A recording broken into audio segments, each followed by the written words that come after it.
Roero Coffee Factory in Ruguru Ward, Mathira constituency, Nyeri County. The coffee story here was sweet, but at one point it turned bitter.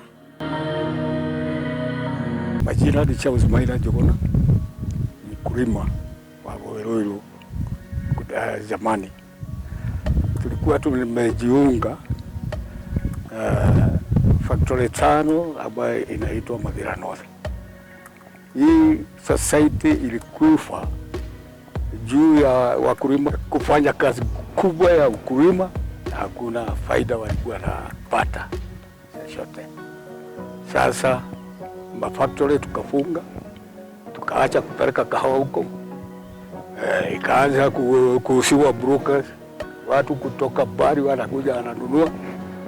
Sasa factory yetu yote ikakufa na watu wakawa maskini. Mathira North kule Kiamariga tulikuwa na tabu mingi sana, hata tukapiga duru kwa sababu ya kukosa pesa. Mimi nilikuwa na kilo 1080 na sijakula kitu hata shilingi moja, Baadaye ya kungangana tukangangana, tukaenda huko Kiamariga, hata tukapigwa, hata ubwa ikaletwa ndiye tufukuzwe. Sisi tukavumilia na tukaendelea. Sasa wakati tuliuza kahawa huko, tukingangana, kahawa yetu ikaibiwa. Hakuna kitu tulipata. Na tukaambiwa hii ya Roero ndiye ilianziwa kuimbwa, ndiye ilikuwa mzuri. Na ilikuwa imepelekwa kama leo, na kesho asubuhi ilikuwa imeibiwa. Tukauliza kwani walijua tu ya Roero ndio wanaweza iba. Wakati iliibiwa, sasa tumekuwa wadazimu sasa. Tukakuja hapa tukafunga factory na tukashiba mtaro. Tukaleta shida sana. Tumeenda kwigi, tumengangana na hii factory mpaka mahali imefika hapo. Tumetembea kwa minister wa agriculture, tumeenda kwa cooperative wa Karatina. But something had to be done because coffee was the main hope here. Wakati tulikaa na tukapata shida mingi, tulikaa chini na tukajiuliza tunaweza fanya nini ili tuinue hii factory yetu. Wakati huo KPCU ilikuwa imefunguliwa. Kukawa na rafiki mmoja wetu alituonyesha ile huyo chairman wa KPCU Bwana Henry Kinyua, na tukakutana na yeye na tukazungumza na tukapanga mkutano wa wakulima. Wakati huo wa mkutano Bwana Henry Kinyua na watu yake na hata ministry county government ilikuwako. Tukafanya mkutano na wakati huo Bwana Henry Kinyua alikuwa anatuletea watu wale watatuonyesha maneno ya hii kahawa ya natural. Na hawa ndiye alikuwa anaitwa Crown Farm Africa. My name is Mathira Nyeri and I work for Crown Farm Africa Limited. Crown Farm Africa Limited is a coffee exporting company, an indigenous company from Kenya. And we have been working in the coffee sector for the last 7 years now. We have various projects, and one of the most inspiring project is the Roero project, which is in Mathira North, Nyeri County. So that project is special because it was our strategy to revive a collapsed coffee factory. And this happened in 2020, when the farmers of that factory approached the former KPCU chairman, Mr. Henry Kinyua, requesting for help on how to revive the factory. So new KPCU approached us and asked us to brainstorm on how we can be able to collaborate in reviving that factory. So basically the factory was closed, completely closed. So when we started meetings, we were trying to find the most cost-effective way of reviving the factory. And like the pulping station was dead, the drying beds were collapsed. Basically it was a bush. So after a few meetings, we decided to use a method we call the natural coffee processing method, which we thought would be cost effective for the farmers, and it would be cost effective for us in reviving the factory. Natural coffee is easy to process because you don't need the pulping station. Number two, it doesn't require water, so it is environmental friendly. Number three, it is not labor intensive because you just dry the cherries as they are from the farm. And another thing is, if you do it right, it gives you some very good cap, which is very popular with some roasters in the international market. This was the first time in Kenya that natural coffee processing was being considered, and Crowd Farm Africa were taking a risk. For the farmers, they were at their lowest. So the arrangement was the farmers will deliver the coffee and they will do the drying, quality coffee, and process through the natural method. Then UKPCU would provide milling services and warehousing services. And for our case, we would buy the coffee for export. So the discussion was we will need a contract prior to the farmers delivering the coffee, which is a very risky affair for us, but we felt like it was a worthwhile cost. So we signed a contract with the farmers, which involved the farmers, ourselves, and UKPCU, and we agreed on a price from the one go. So in 2020, we decided to start with our first pilot, and the thinking was the farmers will of course deliver the coffee and just do the natural drying, which doesn't require the pulping station. So of course there was a lot of clearing the bushes, repairing the drying beds, of course reviving the workers who had already been terminated, and of course talking to the farmers and mobilizing them to start delivering coffee to the factory. So fortunately a few farmers were positive, and they kind of agreed with our proposal. And in 2020, I think like about 200 farmers delivered their first coffee to a coffee factory, which we processed naturally. So in year one, 25,000 kgs of cherry, I think we paid I think 75 shillings or thereabouts, and worked with 200 farmers. Fortunately, the coffee was very good, so the buyers, overseas buyers, were very impressed with the coffee, and the farmers were very impressed that their factory had started operations again. Niseme mwaka wa kwanza tuliweza kufuna kilo 24,000, na hawa wanunuzi tulikuwa tumeagana tutafikisha 50,000, lakini hatukufikisha, lakini tulilipwa hiyo pesa. Na kutoka hapo wakulima walipata tisha na wakasidi kuongeza kahawa. Then the following year, they doubled their production and they doubled their membership to about 400, and their production was went up to about 50,000 kgs of cherry. Then this year, last year, that is 2022, they moved their production from the 50,000. Right now they are at around 100,000 kgs of cherry, and we have also increased our pricing. Right now we're paying them at 85 shillings, which is already pre-negotiated and agreed upon every year. So we will be visiting that for the coming year, that is 2023, the season for 2023. But for last year we paid 85 shillings per kg of cherry. They delivered about 100,000 kgs, and we have increased the number of members or farmers to, I think, 600 active farmers now. And of course, we're looking towards growth. So we hope maybe this year we should get to about 800 farmers or 1,000.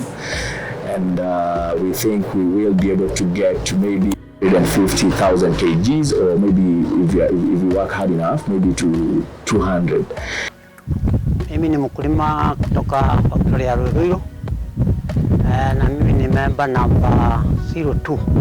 Mimi ni mwanakamati wa factory hii, Kuanzia pale tulikataa kukaa pamoja na factory ya Mathira Nyeri, na tumekaa kwa Ruiru miaka mingi,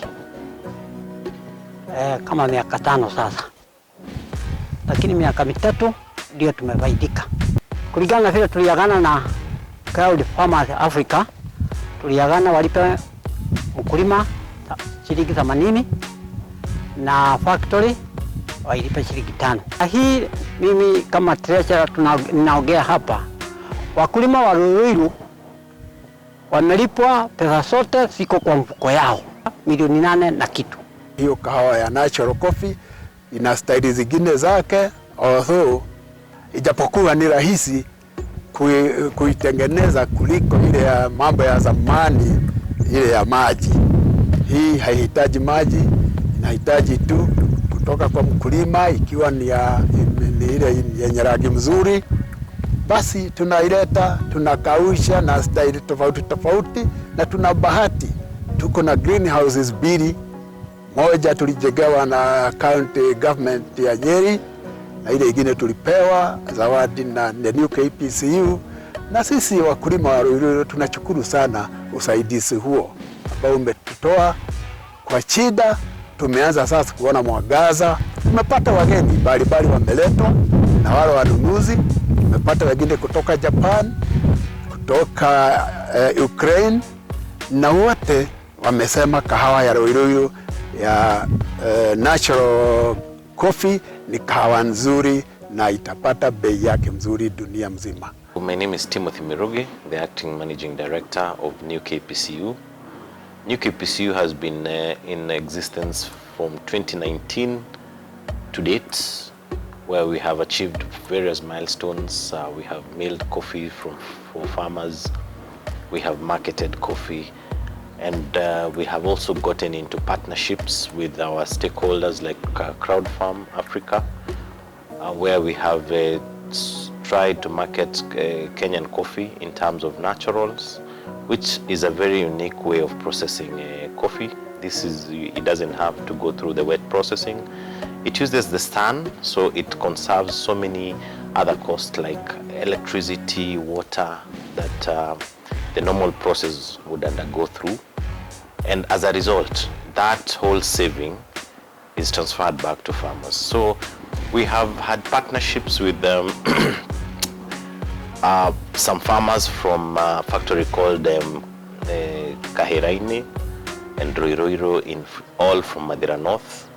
This partnership has really given us quite encouraging and rich experiences, where we found farmers who had given up in coffee farming.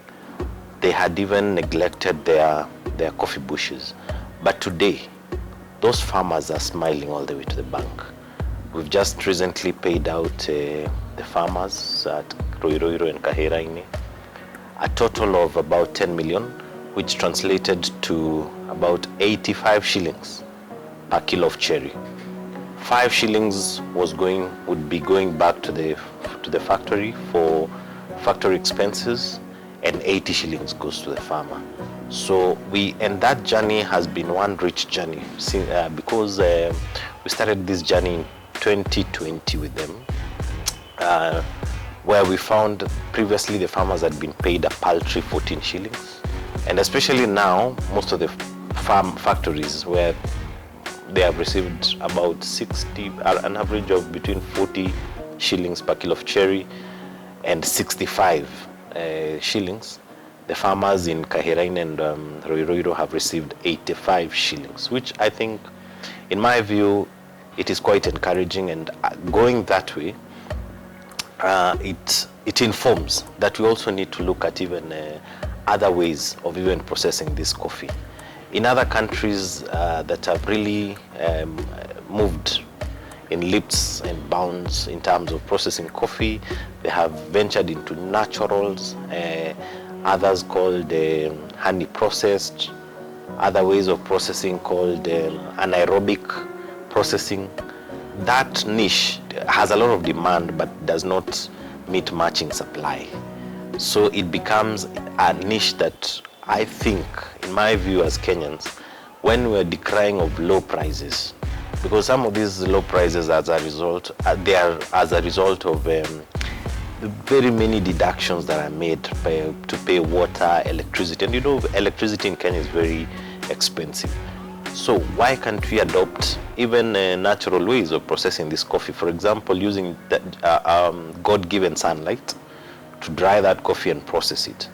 And that way we are cutting down the costs first. And secondly, we are ensuring that we are reaching that niche of the market that pays a premium on it.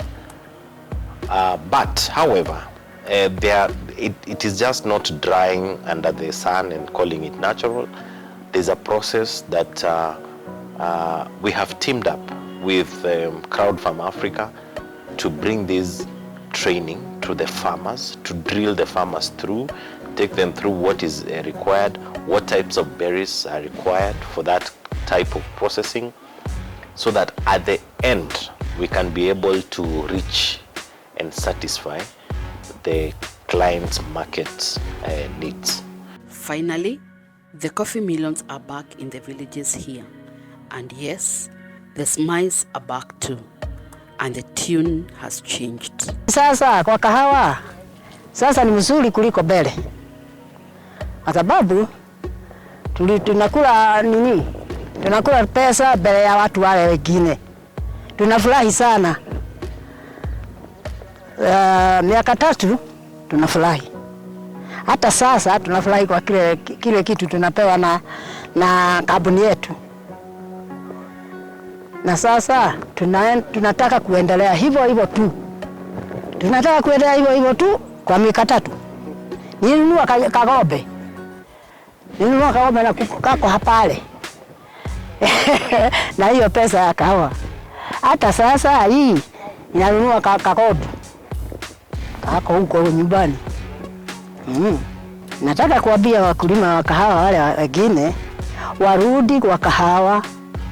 Wafanye kazi, wafanye kazi kwa nguvu na pesa itakuja. Iko hapa kahawani. Iko kwa shamba. Pesa iko kwa shamba.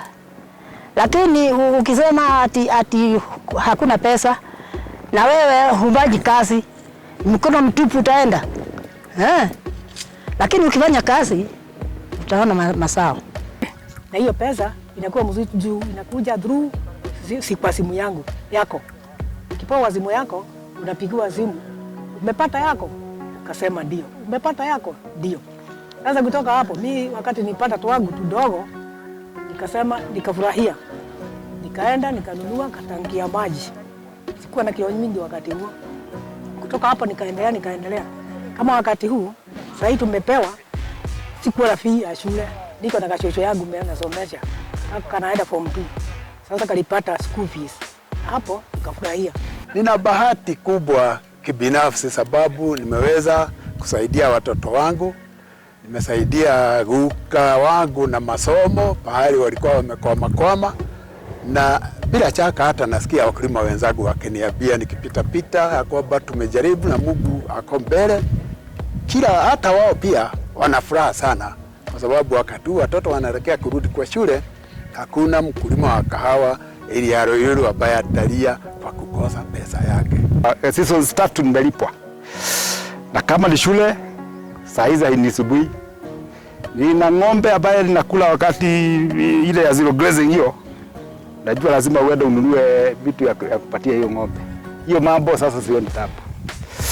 Kama ni mambo ingine kama hii ya manyumba hivi kulipea huko, kama wakati wa mvua unaona manyumba saa zingine inatoboka ile mabati. Unaenda unanunua mabati 2 3 unajenga. Kwa hivyo mimi nimesaidika kabisa. Zamani sikuwa naweza hiyo maneno. Mimi nikiwa mkulima wa Ruiru na nikiwa chairman wa Ruiru, niko na furaha sana.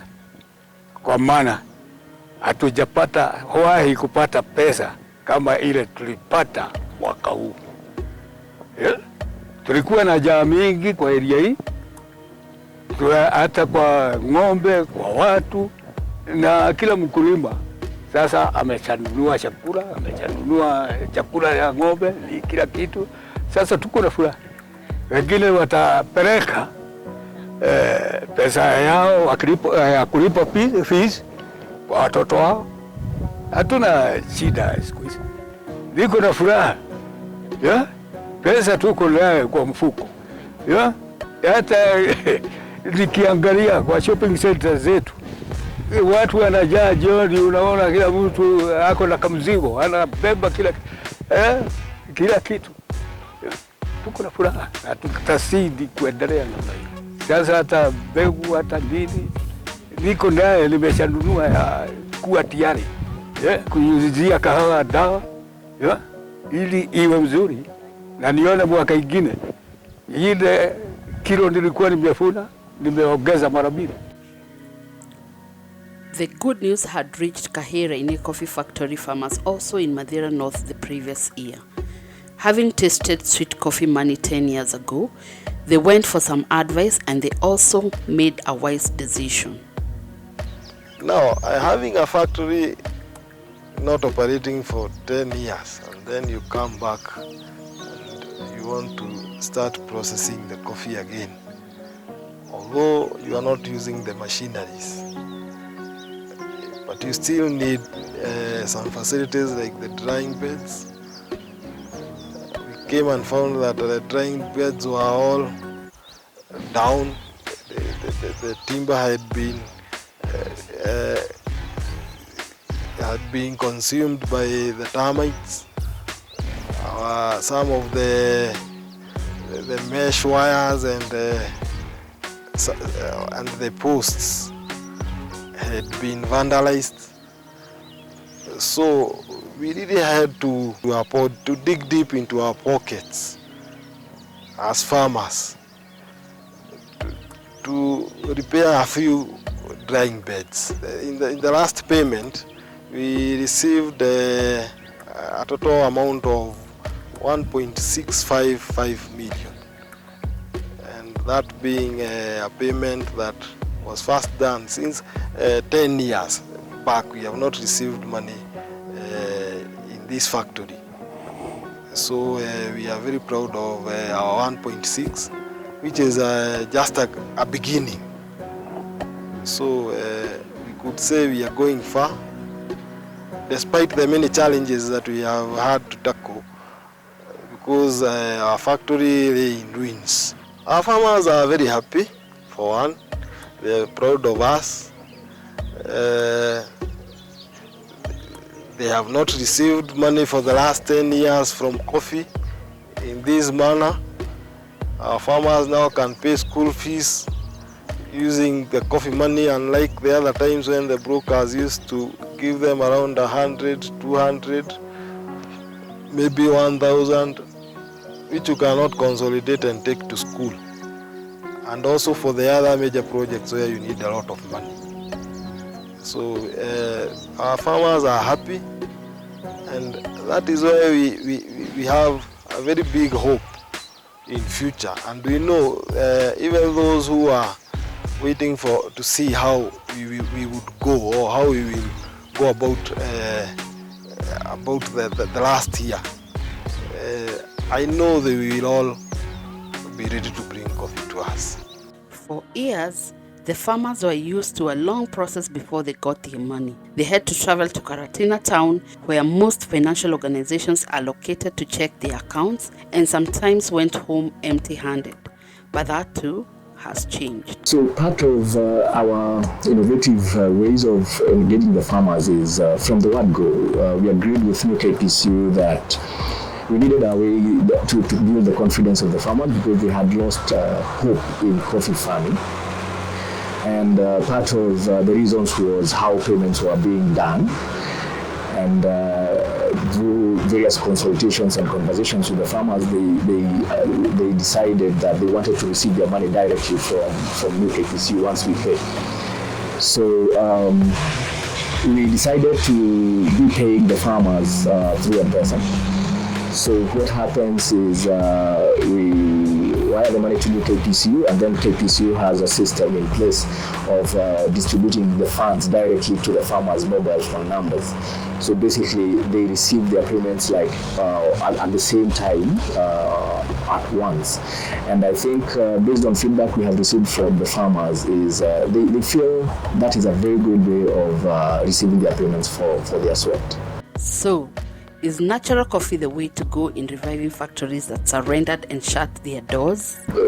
Why we think natural coffee is an interesting concept in reviving collapsed coffee factories is if you look at, for example, if we were to revive the equipment for them to start processing washed coffee, we would have invested maybe 5 million or thereabouts in repairs alone. That is not installing a new machine, but just repairs. We would have paid electricity bills that were quite high. We would have figured out how we will get water from the river, the pumping machines and everything. So the investment would be heavy on us, and many people would not want to put their money in that kind of infrastructure. So we look at natural coffee as an easier way, which is cost effective for reviving the factories and of course cooperatives. Because if you were to look at the cost implications, definitely you find it easier to use natural coffee as a method. And of course we would, other players can come into this space. The government can support other cooperatives to do the same, especially those ones that have dilapidated equipment. And maybe we can be able to support the coffee sector and bring back coffee production to where it was maybe in the 80s. And the last word. Sasa ninafurahi kwa sababu hata nikienda na kimuti huko hapa kwa shamba ninaona kile nini jasho yangu ilitoka. Mathira Nyeri tukiambiwa tuende Mathira Nyeri tena tutakata kahawa yote. Lakini hapo tuko sasa tutalima kahawa sana.